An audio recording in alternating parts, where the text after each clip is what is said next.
Hey, welcome back. I'm Carissa, and today I'm going to start some of the first seeds that need to be started earliest in the season. So it is mid-December here now in South Central BC, Canada, and I've decided that I'm going to start a few things today. So first one is going to be Lizzieanthus, and this is the Voyage 2 series. Which means it's sort of like a semi-early. I think there's 4 categories for Lisianthus, so this would be the semi-early bloomer. So I'm going to start it now and hope that it blooms in July or August. We will see. This is an experiment for me. I have never grown Lisianthus, but I'm very, very excited. Apparently germination is a little bit tricky.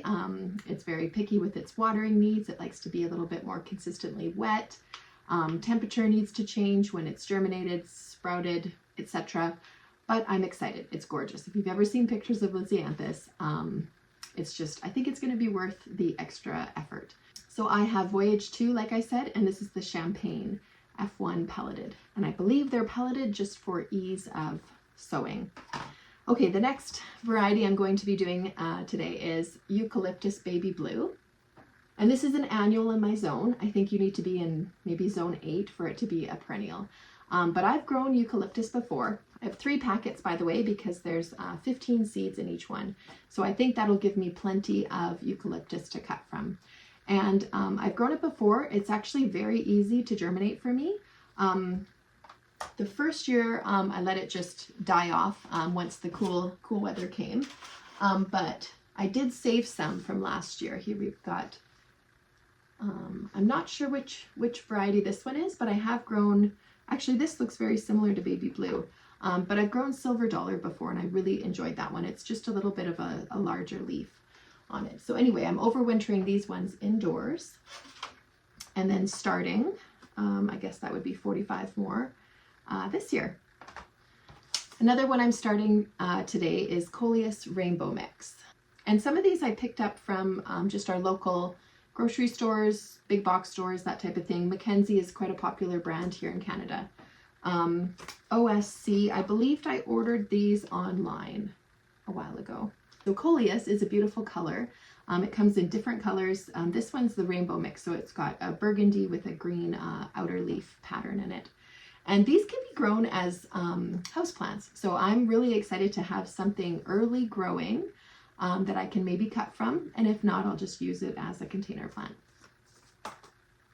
And then last, I have 2 types of geraniums. These also can be grown as houseplants, so I'm excited to grow them indoors just to, again, have some blooms early in the year, and maybe I'll even cut from them. I think geraniums are pretty good for cut flowers, so we'll give these a try and see how they do. So this is the Geranium Maverick mixed color.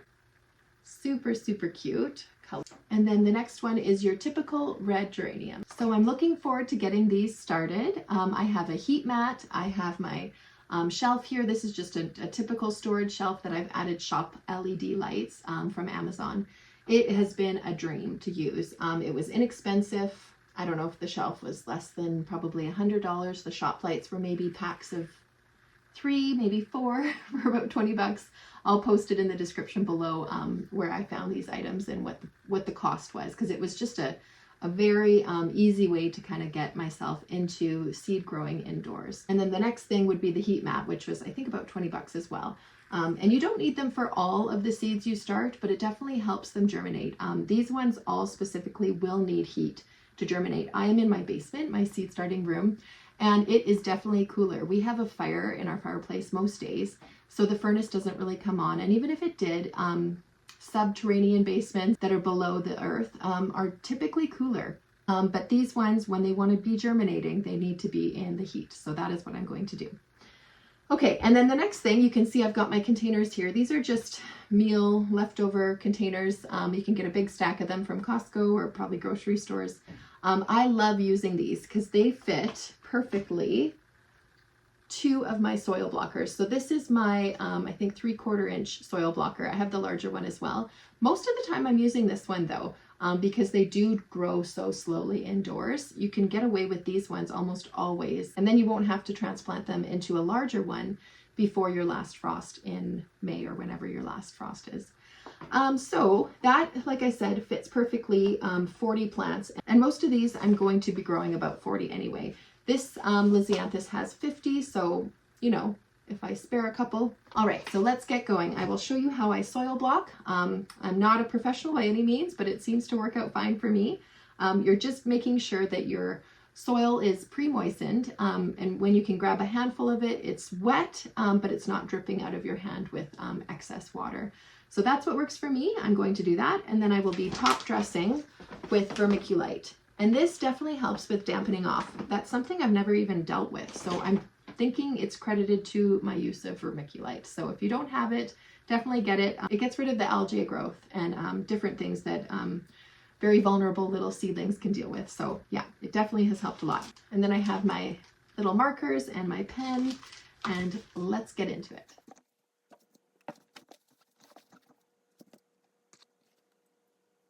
Now what I keep in mind is just to compact the soil as much as I can, because that is what's going to keep your little soil block cube in place as you keep watering it and as it grows.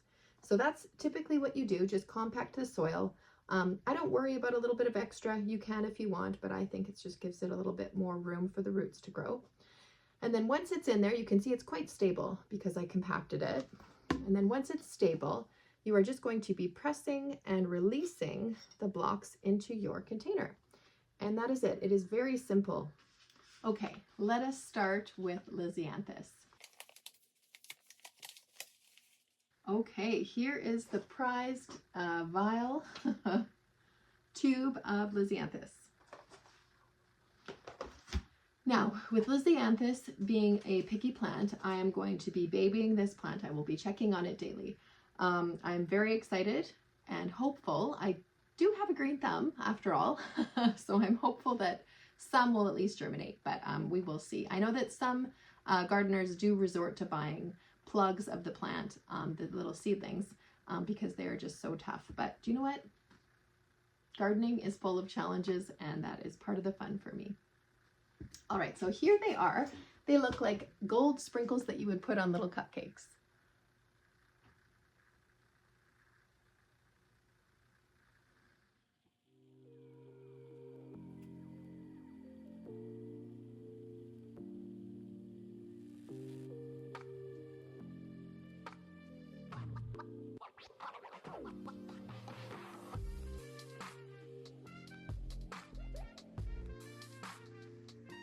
All right, there we go. They're all placed.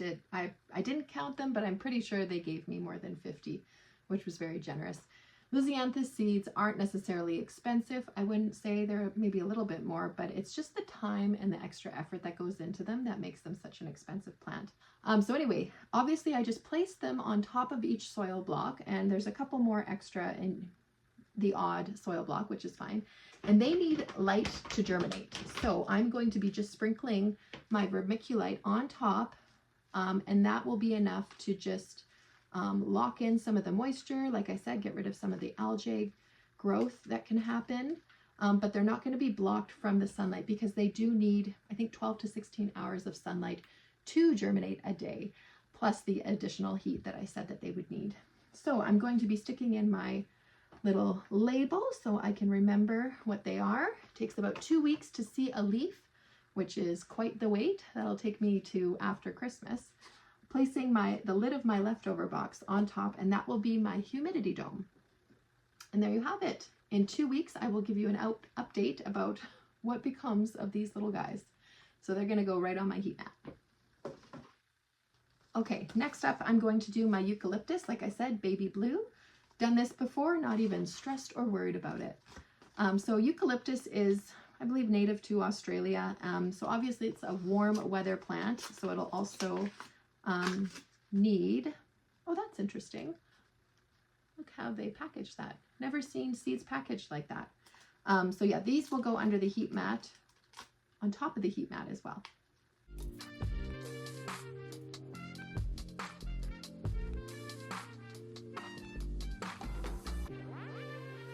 That is eucalyptus, all sown. Tiny little black specks, so you can't really see what I was doing, but I put all 45 seeds in there.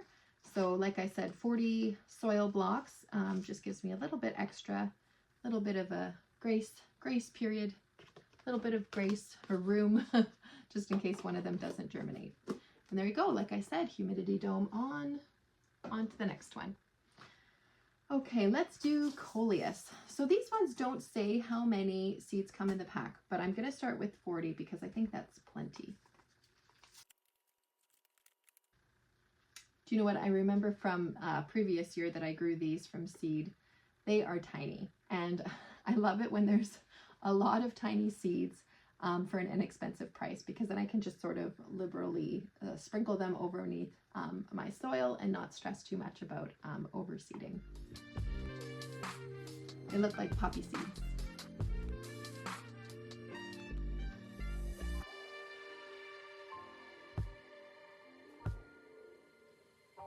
All right, I sprinkled quite liberally, like I said, and there are probably still 100 in here.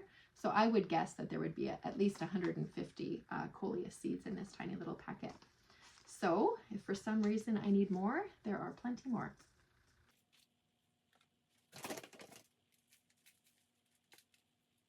Vermiculite, humidity dome, done. All right, now let's do geranium. So I grew these years and years ago.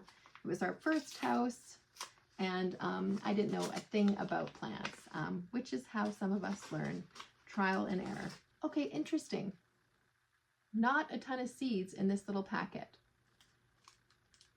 I would guess 2, 4, 6, 8. So there's about 10 seeds in this tiny little packet, which is a little bit disheartening. I wanted to have tons of these because I think they're beautiful, but that's okay. This type of geranium gets to be quite tall as well. It says 18 to 24 inches tall, which I'm very excited about. Most geraniums stay, I would say, about 6 to 8 inches. All right, I managed to mess up recording this, but there was about 19 of the red geraniums on this side and then 10 on this side. Put the vermiculite on, and now the lid. All right, I didn't need this extra container for the second geranium type, so I'm just going to do more Coleus.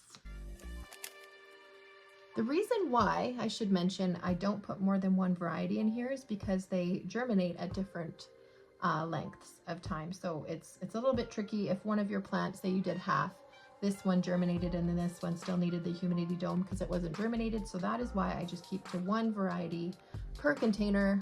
Ask me how I know. All right, let's see if I can use the rest of this.